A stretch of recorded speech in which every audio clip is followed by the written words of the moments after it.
Good morning. This is August 27, Sunday, 5:45 a.m. Thank you guys for joining me on Brahma-Muhurata. I know it's very difficult thing to do on Sunday morning to get up, but I think it's the best thing to do for our own journey to wellness, body, mind, and consciousness. Let's start with the prayer to the Ganesha. Sit straight, spinal cord erect, and all the seven chakras in one line. Comfortable position. Keep your hands folded in front of your heart. Prayer to Ganesha. Close your eyes.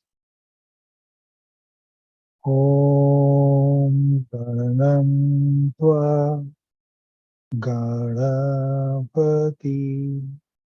Avamahe Kavi Kavina Upama Shavastamam Jeshtarajam Brahmanam Brahmanasvata anaham shunyavutivihi siddha sadhanam vakratunda mahakaya suryakoti samaprabha nirvignam kuru me deva सर्वकार्येषु सर्वदा सिद्धि बुद्धि शक्ति सहित श्रीमन् महागणाधिपतये नमो नमः निर्विघ्नं कुरु. May He remove all obstacles. Thank you guys. And one thing I have new to share with you today. I'm reading this book called The Complete Work of Yoga by Swami Vivekananda. And something which people get misunderstand, and I would like to read about it and share it with you all. The pranayama is not, as many think, something about breath. Breath indeed has a very little to do with it, if anything. Breathing is only one of the many exercises through which we get to the real pranayama.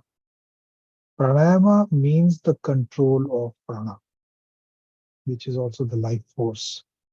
According to the philosophers of India, the whole universe is composed of two materials, one of which they call Akash. In English, we can loosely translate to the space. It is the omnipresent, all penetrating existence. In love, you need space. Space is light, cold, expensive, subtle, those qualities. Everything that has form, everything that is result of the combination is evolved out of Akasha. When there is a shob or subtle movement, Akasha becomes the air, the movable quality. That becomes the liquid when the fire burns with the friction of the air, it has some moisture, and when it becomes solid during the condensation. So all the five elements are coming from Akasha, for example. Akasha is independent, but air include air in Akasha, and fire include fire, air, and space, and water include water, fire, air, and space, and earth include all the five elements. It is the Akasha that become the sun, the earth, the moon, the stars, the comets.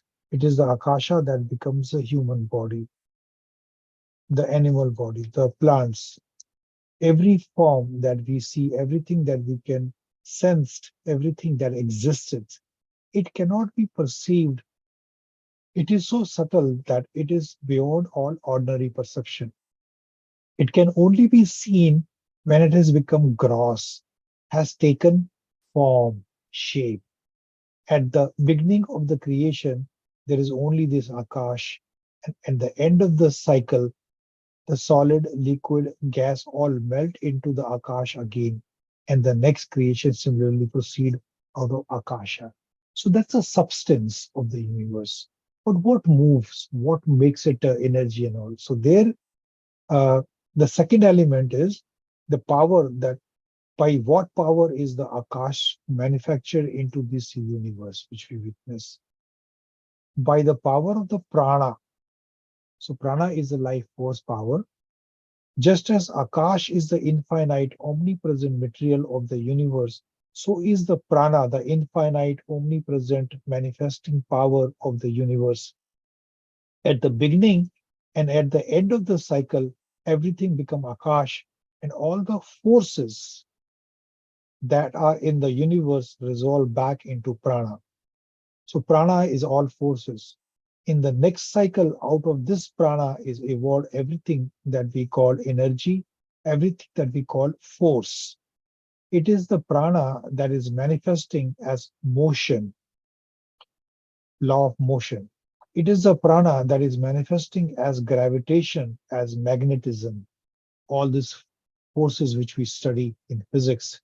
It is the prana that is manifesting as the action of the body, as the nerves current, when the nerves ending take the signal, that current movement, chala quality, as thought forces, when we have a thought thinking going on. So these are the forces from the thought down to the lowest force. Everything is but the manifestation of prana, the sum total of all forces in the universe, mental or physical, when resolved back to their original state, it is called prana. When there was neither ought nor not, when darkness was covering darkness, that existed then, that Akash existed without motion. The physical motion of the prana was stopped, but it existed in all the same. So in pranayama, when we are doing 8 pranayama in the morning, in the beginning, what we are doing is we are trying to have this prana filling our body. If we can control the prana in our body, we'll be able to control all the forces in the universe. So, what are the things in prana? What are the subtlest, closest to us is our body, mind, thoughts, consciousness. This is the closest to us where we can witness and experience prana. So when we have this prana experience, what is the subtlest form is called thought. Thought is which we think, feel, judge, observe. So that if we can control that part of the prana, which is the subtlest part. But there's another part of the prana, which is our animal instinct. The when mosquito bites, we just put our hands and do that. Can we control that, which is below the brain in our basically animal instinct, as they call it, reactive forces. So that's the second, the more subtler part of prana than thought process. And then there is another subtlest part of the pranayama in the thoughts is our subconscious thought. When we in the background feeling the experience of God and listening, love, compassions, that in the night when we are sleeping, or in the meditation when we reach samadhi, when our super consciousness is expanding, right? So subconsciousness, consciousness, and super consciousness, they become all forces of our thoughts, our chit, buddhi, manas, ahankar, those dimensions of prana. Can we control that prana? Like my spiritual guide, he says that, like, when you do meditation, you are having a very thin layer of consciousness, but we can go deeper into subconsciousness and expand to the super consciousness, that level of prana. If we can control that in ourselves, then we can control the position of the sun, then we can control the universe. As this is how yogis do that, right? So I hope this introduction will help you to pick up this complete uh, book of yoga which has all the four yoga: Karma Yoga, Bhakti Yoga, Raja Yoga, and Jnana Yoga. Karma Yoga means doing your job, that Bhakti Yoga, devotion, Raja Yoga is a science of yoga, and Jnana Yoga is a knowledge yoga by Swami Vivekananda. And practice that in your life, and also understand pranayama is not just the breathing, it is a very small element, the lungs expanding and collapsing. That prana activity is making the breath go in and go out. So that point of view, understanding shift can make a lot of difference in our practice of pranayama. Let's start by sitting straight and do the yogic breath from your belly. When we breathe in, take the prana from the cosmos, whatever we need, and expand our belly button. And when fill up our belly with prana, fill the whole body with it. And when we are breathing out, squeeze the belly button to the spinal cord. Breathe out whatever is not working. Right? So today we will do something little different. You know? I've been looking at some sources of good yogas, right? And those yogas are also found in many practices. Sri Ravi Shankar has something, Sadhguru has something, and many other organizations have something. But this one I want you to see, which is coming from Heartfulness Institute for Kana Shantivana in India. So here we will follow this routine today. Let me just share the screen, and I hope we are able to share the sound.